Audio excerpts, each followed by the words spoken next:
ikaw yung ninong or ninang, you have to be responsible enough din para ipakita dun sa bata na para ilan lang yung nakalistang ninong at ninang. Parang merong mga 6 ganun. 3 babae, 3 lalaki, 3 ninong, 3 ninang.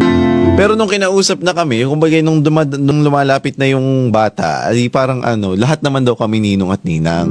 Siguro dahil nasa community kami ng ng singles per Christ, couples per Christ, yung mga ganun, ay para kaming mga tito at tita na rin ng mga anak ng mga kaibigan namin, which is okay din naman. Ang kagandahan lang ay hindi naman kami inuobliga, pero bilang parang ikaw yung tito or tita ng bata or ikaw yung ninong or ninang, you have to be responsible enough din para ipakita dun sa bata na ikaw ay karapat dapat na ginawang God family nung bata, di ba? Kaya ako actually parang parang ang aking inaanak ay dadalawa lang ang sa pagkakaalam ko.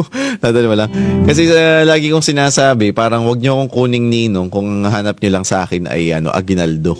Ganun, mga ganung bagay. And sa mga tao po nagsasabi na bawal tumanggi, doon ko na halata pag yung tao yung pakay lang sa iyo ay ay yung ibibigay mong Aguinaldo. Nangongolekta lang tuwing Pasko, tapos sasabihin sa anak, ay, akin na muna anak ha, ipatabi ko muna. Iyo, sure.